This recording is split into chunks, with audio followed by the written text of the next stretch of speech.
In this video, I'm breaking down 7 hidden autism traits that you probably never even saw before. These will help you identify autism in somebody quickly. I have autism and ADHD, and I help people understand this on a daily basis. So I'm going to go through these right now so you can understand it just from watching this video. Hey guys, welcome back to the Aspie World. My name is Dan, and if you're new around here and you want to learn more about autism and ADHD, make sure you hit that subscribe button by clicking the notification bell down below. Also, if you're watching on other platforms, just give this page a follow. You'll see the videos as you go. Okay, so autistic traits. A lot of the time we know like some of the more common autistic traits, like maybe you have an issue with speech delay or eye contact, but there are a load of hidden ones, and I'm going to go through them right now. Here are 7 of the most hidden autistic traits, and we're going to go through the first one, and the first one is abnormal posture. Now, abnormal posture is kind of like also sometimes related to poor posture.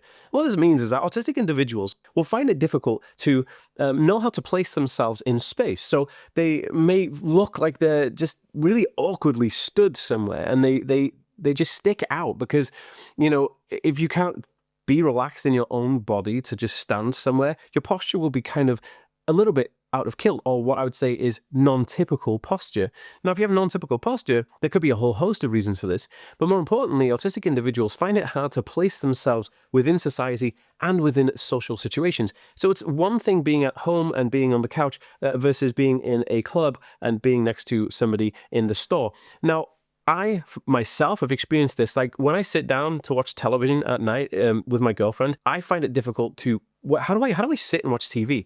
Actually, this is one of the weirdest things. I can't actually sit down and watch TV on my own because I have this, I don't know how to sit. I don't know how to sit down. I don't know how to position myself. So I end up just watching Netflix in bed because of the social construct of posture seems to elude me, meaning that I have no idea how to formally sit to watch television, let alone how to formally stand when I'm out and about. So this is something to recognize and realize within autistic individuals, that maybe when you're looking at an autistic individual, they have bad or poor posture and they may not understand how to position themselves in reality a little bit. Okay, number 2 is rituals with no outcome. Well, what does this mean? Well, autistic individuals find a sense of calm, a sense of understanding with doing certain things time and time again. So repetitive behavior. So it could be drinking the same tea every single day. Bottoms up.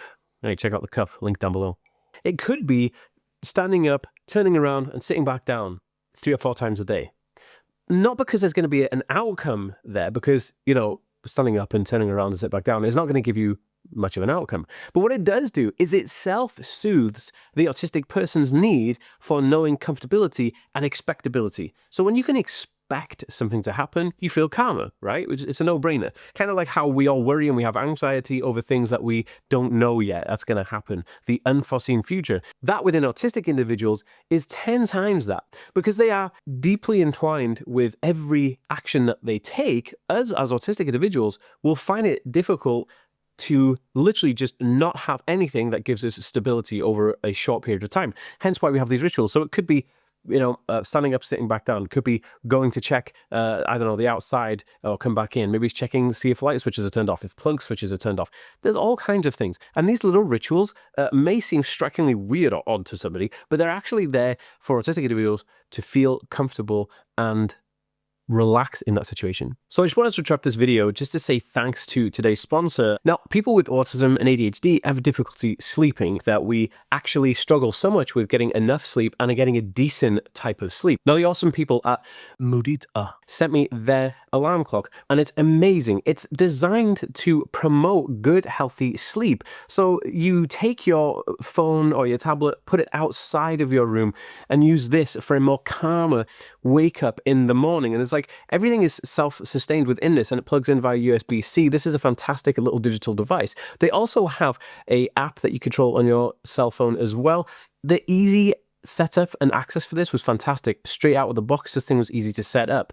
Now, the idea is to give you calming chime melodies to wake up to, not the harsh, horrible tones that we're used to. So they've got acoustic tones, sounds of nature, bedtime reminders, meditation timer, and you get snooze with a time, and you get pre-wake up warm-up warnings as well. So rather than have this like horrible sleep where you're shocked and you wake up like, it kind of promotes a good, healthy sleep. Now, our Sleep Awareness Week is upon everybody. Then it's a perfect time to talk and discuss this little bad boy. Now, I recommend checking it out. I love this alarm clock. I had one similar years ago and I lost it, so I'm very happy to have this back in my arsenal now. It's going to take pride of place on my nightstand next to my bed, and I highly recommend checking them out. I will leave a link for them in my bio and in the description down below of this video, so you can check out Harmony. The company are amazing, and they sent me this really cute little note to say thank you so much for checking out the product. So please check them out.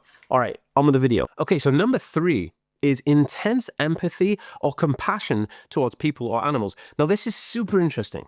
Now, autistic individuals have issues seeing things from other people's perspective, right? So it's hard to see somebody's point of view, which people do say is empathy or lack of empathy, right? Like when you can't see from another person's point of view. However, with autistic individuals, what is actually happening is that they feel the intense issue or negativity or the emotion from that person more than they can understand what that person is trying to tell them how they feel, right? So they can say, okay, well, that person is clearly upset, but I feel it deeper, right? And the same with animals. You'll see that a lot of animals are used as companion pets or therapy animals or therapy pets for autistic individuals because there is no communication that is verbal or written between you and an animal. It's all just how you act towards each other, which for autistic individuals gives them good compassion. So you'll see autistic individuals will gravitate towards animals a lot more than they do people because they feel that they can communicate with them without having to use the typical means of communication, like writing or speaking or whatever. So this is really interesting. And it's a trait that we don't really think about because we believe that autistic individuals have no empathy. Well, in actual fact, it's just that we can't see it from their point of view, but we can feel it from the other person's point of view, which I think is quite magical, actually. Okay, number 4 is probably my all-time kick in the behind, and it is lack of organization skills. Now, autistic individuals usually have ADHD, and what we like to call this sometimes in the community is ADHD. And this means that we have various amounts of things going on at any one time, and we can't organize them for buggery. We could be starting a project here and then starting a project over here. And that my to-do, I have more to-do lists than I could possibly need right now. I need one consolidated to-do list, but I have about 18. I have like so many notepads and to-do lists because we're so unorganized. And we need to organize our lives, but this chaotic unorganization actually is a representation of how our brain is perceiving the world around us. It's chaotic and it's confusing and it's unorganized. This is what it feels like to be autistic. So that's reflected in the way in which we live our lives, unorganized, chaotic, and hectic. It also helps to have that organized because having organization to things will help an autistic person feel more calm, like we did with the rituals and routines, because we know we can expect, oh, well, I know everything's going to be, but the lack of skills to do that and to set it up, big one on the autistic scale of what I would like to say a hidden trait of autism. And FYI, guys, I use a few different little apps to help me with that. So I'll try and leave some in the description down below. If you go and have a look, I'll leave you some organization apps that I'd recommend. Okay, number 5 is something that really bothered me in school. This is disinterest in physical activity or sports.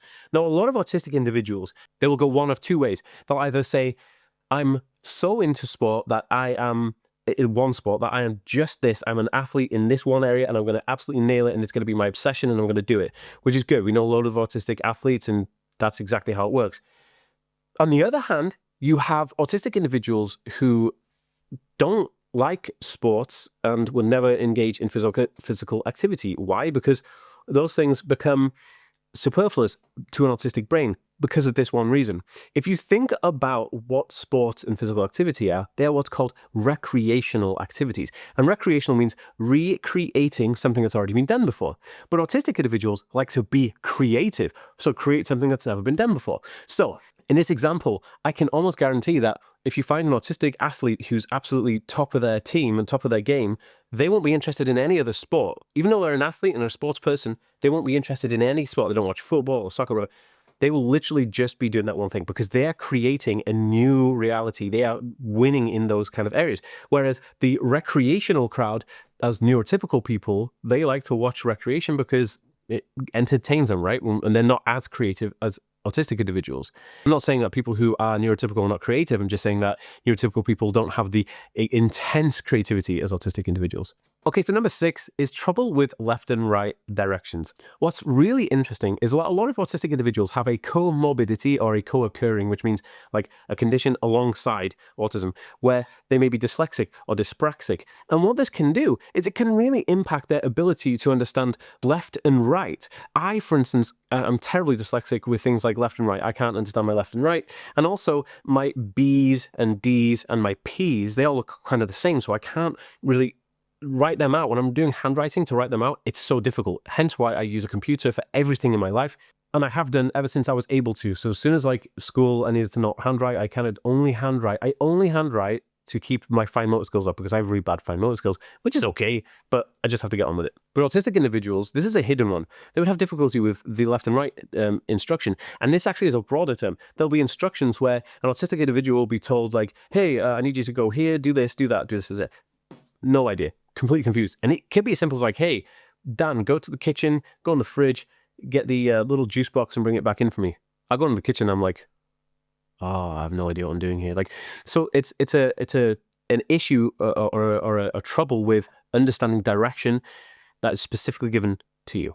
Okay, so number 7, and the final one here, is not knowing how to end during a conversation. So autistic individuals will try and converse and have conversations with people and friends and try and socialize because we're humans, right? We're hunter-gatherers. We're supposed to have community. And we're talking, but then also you go, oh, how do I leave this conversation? Like, how do you just, what's the format? Do I just get up and move away? Do I say goodbye? Do I say, hey guys, listen, I gotta run. I've interrupted everybody talking. Like, what is the format? Autistic individuals have a massive issue with this. So if this sounds like somebody you know, this could be an indication that they're on the autism spectrum. Now, definitely check out links down below, guys, and I'll see you in the next one. Peace.